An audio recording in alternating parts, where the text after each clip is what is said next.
नमस्कार दोस्तों, stock India YouTube channel आपका हार्दिक स्वागत करता है। आप देख रहे हैं स्टॉक इंडिया यूट्यूब चैनल।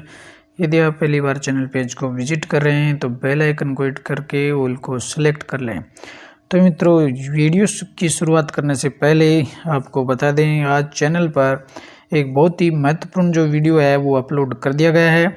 आप चाहें तो इस वीडियो को पहले कवर कर सकते हैं।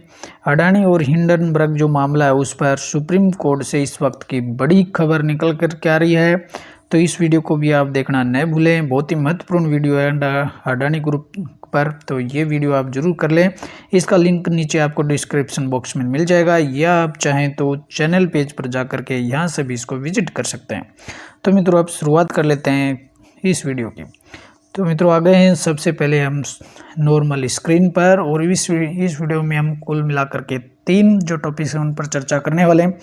सबसे पहले हम बात करेंगे देश के सबसे बड़े हाउसिंग डेवलपमेंट ग्रुप की, HDFC की, और उसके बाद में हम बात करेंगे 2 प्रतिद्वंदी जो कंपनियां हैं, दोनों के स्टॉक्स में आज है वो बड़ी फॉल्स देखने को मिली है। और 2 ऑटो जो सेगमेंट में काम करने वाली, ऑटो पार्ट्स सेगमेंट में काम करने वाली 2 जो कंपनियां हैं, उन दोनों कंपनियों की चर्चा इस वीडियो में करने वाले हैं। दूसरी हम चर्चा करेंगे सागर सीमेंट्स की। तो वीडियो की शुरुआत हम सबसे पहले HDFC ग्रुप से कर लेते हैं।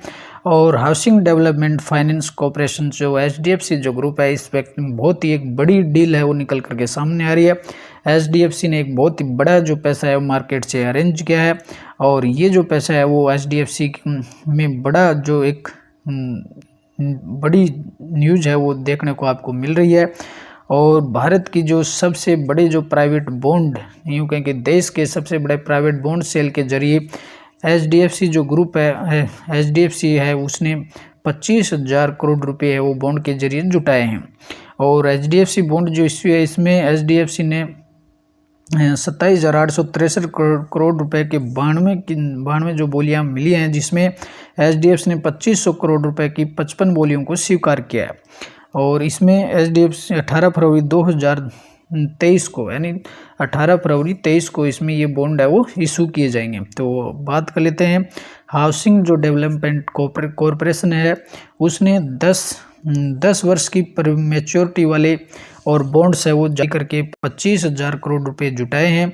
और ये भारत में अब तक किसी भी प्राइवेट कंपनी द्वारा जारी किया गया सबसे बड़ा बॉन्ड इश्यू है। और HDFC है वो देश की सबसे बड़ी हाउसिंग फाइनेंस कंपनी है। HDFC अपने इस बॉन्ड इश्यू पर 7.97% की प्रति वर्ष सालाना ब्याज है वो इस पर पे करेगी। दूसरे शब्दों में कहें तो बॉन्ड्स की जो कूपन रेट है 2.97% देखने को मिलती है। ये बॉन्ड 17 फरवरी 2033 को मैच्योर होंगे। और बॉन्ड इश्यू में तमाम इंश्योरेंस कंपनियां, पेंशन फंडों, बैंकों और म्यूचुअल फंडों ने इसमें खरीदारी की है। और HDFC ने ये जानकारी ऑपरेशन नोट के जरिए दी है। तो HDFC ने ये बहुत ही बड़ा फंड रेज किया है, जिसमें बॉन्ड्स के जरिए 25,000 करोड़ रुपए का मेगा है वो प्लान तय किया है। और HDFC पर ये बहुत ही बड़ी न्यूज़ आपको देखने को मिल रही है। तो HDFC ग्रुप की बात करें तो HDFC का स्टॉक से काफ़ी निफ्टी में वेटेज रखने वाला स्टॉक्स है, और काफ़ी यूँ कहें कि काफ़ी वैल्यूएबल कंपनी है। और आज के सेशन की बात करें तो आज में स्टॉक्स में करीबन स्टॉक्स है वो हल्की गिरावट के साथ है इसमें क्लोजिंग देखने को मिलती है। और यदि HDFC के हम लास्ट 6 मंथ की बात करें तो अब भी लास्ट 6 मंथ में करीबन स्टॉक्स ने 8% का है वो इसमें लास्ट में 8% की इसमें तेजी दे आपको देखने को मिलती है। और आज की न्यूज की बात करें तो HDFC ने करीबन $3 बिलियन का लार्जेस्ट ईवर लोकल बॉन्ड इश्यूज के द्वारा बैंकर ने ये जुटाए हैं। और ये बड़ी न्यूज आपको इस पर देखने को मिलती है। और लास्ट 5 ईयर की अगर अपन बात करते हैं तो लास्ट 5 ईयर में HDFC का जो आपको रिटर्न्स है काफ़ी बेहतर रिटर्न्स देखने को मिलते हैं। 50% का रिटर्न है इसने लास्ट 5 ईयर में दिया है। और HDFC ग्रुप की काफ़ी बेहतर कंपनी देखने को मिलती है। और तो बात करेंगे स्पार्क मिंडा की, मिंडा कॉरपोरेशन लिमिटेड। और मिंडा जो कॉरपोरेशन लिमिटेड है, मिंडा कॉरपोरेशन नाम से आपको ऑटोमोटिव सेक्टर में काम करने वाली 2 कंपनियां देखने को मिलेंगी। हम बात करें स्पार्क मिंडा ग्रुप की, और दूसरा जो ग्रुप है वो UNO मिंडा है, उसकी चर्चा भी हम करेंगे। पहले हम इसकी स्पार्क मिंडा ग्रुप की चर्चा कर लेते हैं। तो स्पार्क जो मिंडा है उसकी जो कंपनी का है वो मिंडा कॉरपोरेशन लिमिटेड है। तो मिंडा कॉरपोरेशन लिमिटेड है, इसने अपनी ही जो कंपटीटर कंपनी है प्रीकोल्ड, तो प्रीकोल्ड है तो मिंडा जो कॉरपोरेशन है इसने अपनी ही जो मार्केट में जो प्रतिद्वंदी कंपनी है, ये कहें कि कंपटीटर जो कंपनी है प्रीकोल, तो प्रीकोल का 15.7% इस जो स्टेक है वो करीबन 400 करोड़ में ओपन मार्केट के जरिए इसने खरीदा है। और प्रीकोल क्लेरिफाई जो Minda corporation acquisition of report share slips 100%। तो इस न्यूज के चलते आज दोनों ही कंपनियों के स्टॉक्स है वो दोनों ही कंपनियों के स्टॉक्स टूट गए आज मिंडा कॉरपोरेशन ने। और जो प्रीकोल जो कंपनी है उसमें 15.7% का जो स्टेक है वो 400 करोड़ में ओपन मार्केट में खरीदा है। और तो इस न्यूज़ के चलते आज दोनों ही जो स्टॉक्स में आपको गिरावट देखने को मिल रही है।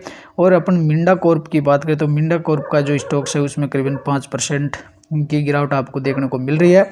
और दोनों कंपनियों के जो स्टॉक्स है वो इसमें आपको गिरावट देखने को मिलती है। तो और इसका जो जवाब देते हुए और प्रीकोल जो कंपनी है प्रीकोल जो कंपनी के द्वारा जो स्टेक जो इसमें एक्वायर किया गया उस पर प्रीकोल के जो चीफ हैं CMD हैं उसने कहा है कि Pricol will not allow hostile take over by Minda will have counter offers. Pricol clarify on the Minda corporation acquisition reports share slip 10%। तो इसके जो CMD हैं प्रीकोल के उसने कहा है कि हम सही समय पर इसका जवाब देंगे। तो ये बात इसमें दोनों ही प्रतिद्वंदी जो कंपनियां आपस में एक दूसरे की कंपटीटर जो कंपनियां हैं और देखने को मिलती है। और इस पर प्रीकोल ने कहा है कि Pricol will not allow hostile take over by Minda will have counter offers if necessary at the right time says MD। यानी जो प्रीकोल के जो MD हैं तो इसने ये कहा है कि हम इसका जो मिंडा को के द्वारा जो स्टेक खरीदा गया है और जो हम इसका काउंटर ऑफर्स है वो हम नेसेसरी आवश्यक होगा तो हम इसका जवाब है वो सही समय पर देंगे। और ये इसका प्रीकोल के द्वारा कहा गया। तो आज अगर प्रीकोल की बात करें तो प्रीकोल के स्टॉक्स में भी करीबन वो 5% की गिरावट देखने को मिली है, क्योंकि इस डील से दोनों कंपनियों को कहीं ना कहीं नुकसान होने का अंदेशा लगाया जा रहा है। क्योंकि अगर देखें तो मिंडा ने भी इसमें कोई बड़ी हिस्सेदारी नहीं खरीदी है कि मिंडा का भी जो स्टेक है मात्र मिंडा ने भी इसमें 15.7% का स्टेक खरीदा है। और इसमें बात करें तो मिंडा जो कॉरपोरेशन है इसने मात्र 15.7% की हिस्सेदारी की बढ़ती है। और मिंडा कॉर्प ने ये ओपन मार्केट के थ्रू 400 करोड़ रुपए में ये हिस्सेदारी हासिल की है। कंपनी ने एक्सचेंज फाइलिंग में इसकी जानकारी दी है। कंपनी का कहना है कि इस खरीदारी से कंपनी को कोई खास राइट्स नहीं मिला है और ये सिर्फ एक वित्तीय निवेश के तौर पर देखा जाना चाहिए। तो इससे कंपनी के पास कोई बड़ा अधिकार नहीं आया है। और auto parts company Minda corporation ने प्रीकोल की 15.7% हिस्सेदारी के बराबर शेयरों की खरीदारी की है। और मिंडा कॉर्प ने खुले बाजार के लेन देन में 400 करोड़ रुपए की हिस्सेदारी हासिल की है और इसकी जानकारी है वो एक्सचेंज को दी है। इसका कहना है कि इस खरीदारी से कंपनी को कोई खास राइट्स नहीं मिले हैं और ये एक सिर्फ वित्तीय निवेश है। शेयरों की खरीदारी पर मिंडा कॉर्प को प्रीकोल के शेयर धारकों के बराबर ही राइट्स मिले हैं। मिंडा कॉर्प ने खरीदारी ओपन मार्केट से 208 रुपये के भाव से इसने खरीदारी की है। और कोई राइट्स इसमें देखें दोनों ही जो कंपनियों के स्टॉक्स है उसमें गिरावट क्यों हुई फिर कि इससे क्या हुआ कि कोई खास राइट्स इससे नहीं मिलने और मार्केट से कम भाव के चलते डील ने दोनों कंपनियों के शेयरों को तोड़ दिए। और प्रीकोल एक साल की हाई से 219 रुपये से फिसलकर 199 पर ट्रेंड कर रहा है। तो वहीं अगर मिंडा कॉर्प की बात करें तो BSE पर देखें तो इसका 226 रुपये के भाव पर पहुंच गया था, लेकिन फिर ये टूटकर 206 के आसपास है वो रह गया। तो देखें तो इस डील से है वो दोनों कंपनी को कोई फायदा नहीं होते हुए देखने को मिल रहा है। इसी वजह से आज आपको दोनों ही कंपनियों के स्टॉक्स में गिरावट देखने को मिली। प्रीकोल का स्टॉक्स है उसमें भी आपको 5% की गिरावट देखने को मिल रही है।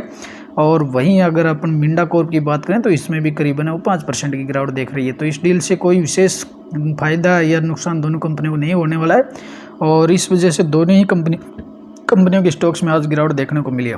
और अब लेटेस्ट जो बात करेंगे अपन सागर सीमेंट पर बात करेंगे। तो जो सागर सीमेंट है, इसने जेपी जो ग्रुप है, जेपी ग्रुप की जो सीमेंट जो कंपनी है आंध्रा सीमेंट में 922 करोड़ रुपए की एक खरीदारी है, वो खरीदारी से आंध्रा जो सीमेंट है उसके सौदे को एनसीएलटी ने मंजूरी दे दी है। और इसमें बात करें जो आंध्रा जो सीमेंट है वो जेपी ग्रुप की एक सीमेंट इकाई है जो इंसॉल्वेंसी की प्रक्रिया से गुजर रही है। और इस डील के बाद आंध्र जो सीमेंट का जो स्टॉक्स है उसके बाजारों में लिस्टिंग है वो बनी रहेगी। और सागर सीमेंट के बोर्ड ने 16 फरवरी को आंध्र सीमेंट की सालाना क्षमता लगभग दोगुनी करके 30 लाख टन करने को मंजूरी दी है, और जिस पर 468 करोड़ रुपए खर्च होने हैं। तो इस न्यूज़ के चलते कहीं सागर सीमेंट के स्टॉक्स में आपको तेज़ी देखने को मिलती है।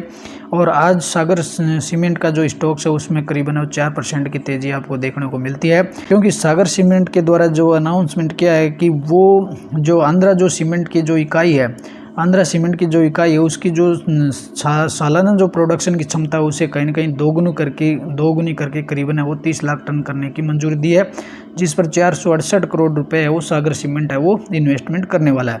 तो इस न्यूज़ के चलते सागर सीमेंट का जो स्टॉक्स है उसमें आपको 4% की तेज़ी देखने को मिलती है। और वहीं आंध्रा जो सीमेंट है जेपी ग्रुप की एक सीमेंट इकाई है वो भी मार्केट में आपको मार्केट में ट्रेंड करते हुए देखने को मिलेगी, क्योंकि जो इकाई है जेपी ग्रुप की इकाई है आंध्रा सीमेंट, जो ये इंसॉल्वेंसी प्रक्रिया से गुजर रही है और इस पर सागर सीमेंट ने इसको एक्वायर कर लिया है। तो ये जो न्यूज है इसके चलते सागर सीमेंट में आपको तेज़ी देखने को मिलती है। और अब बात कर लेते हैं यूनो मिंडा लिमिटेड की। तो अभी हम बात कर रहे थे दोनों जो ग्रुप हैं अलग अलग ग्रुप हैं। ये मिंडा यूएनओ मिंडा ग्रुप है, और दूसरा जो अपन ग्रुप बात कर रहे थे वो मिंडा कॉरपोरेशन है। तो दोनों कंपनियां अलग अलग हैं, लेकिन दोनों ही कंपनियां हैं वो ऑटोमोटिव सेक्टर में काम करने वाली हैं। तो यूएनओ मिंडा का जो स्टॉक्स है वो 512 पर ट्रेंड कर रहा है, और आज इसमें करीबन 1.5% से ज़्यादा की है वो तेज़ी देखने को मिल रही है। और यूएनओ मिंडा है जो इस पर भी एक न्यूज़ अपडेट देखने को मिल रही है कि यूएनओ जो मिंडा है वो 175 करोड़ रुपए है वो राजस्थान प्लांट पर वो इन्वेस्टमेंट करने वाली है। यूएनओ मिंडा का जो राजस्थान जो प्लांट है उस पर 175 करोड़ रुपए की फैसिलिटी है वो यहाँ बढ़ाने वाली है। और इस वजह से आज यूएनओ मिंडा के स्टॉक्स में भी आपको 1.5% की तेज़ी देखने को मिली है। तो इसमें आप कहीं कन्फ्यूजन नहीं रखें, यूएनओ मिंडा अलग कंपनी है, और अब मिंडा जो कॉरपोरेशन है अभी जिसकी हम चर्चा कर रहे थे, जिसने प्रीकोल का स्टेक खरीदा है मिंडा कॉरपोरेशन। तो मिंडा कॉरपोरेशन और यूएनओ मिंडा दोनों अलग अलग कंपनियां हैं, लेकिन दोनों का जो सेगमेंट है या दोनों का जो सेक्टर है बिजनेस का वो दोनों का एक ही है। ऑटोमोटिव सेक्टर में काम करने वाली हैं दोनों अलग अलग ग्रुप की कंपनियां। तो इस पर हम का ये कन्फ्यूजन है अपना दूर कर लें। तो और आज अगर मिंडा कॉरपोरेशन की बात करें तो इसमें भी वो जो डील 175 करोड़ रुपए का जो इन्वेस्टमेंट है वो राजस्थान में होने वाला है। इस वजह से इस स्टॉक्स में भी तेज़ी दिखी गई थी। तो कुल मिलाकर के ये बड़ी जो अपडेट्स है आपको यहाँ देखने को मिल रही है। तो मित्रों ये थी अब तक की कुछ महत्वपूर्ण न्यूज़ अपडेट आपको देखने को मिल रही है। तो यदि आप पहली बार चैनल पेज को विजिट कर रहे हैं तो बेल आइकन को हिट करके ऑल को जरूर सेलेक्ट कर लीजिएगा। अगली वीडियो में फिर मिलते हैं, तब तक के लिए नमस्कार।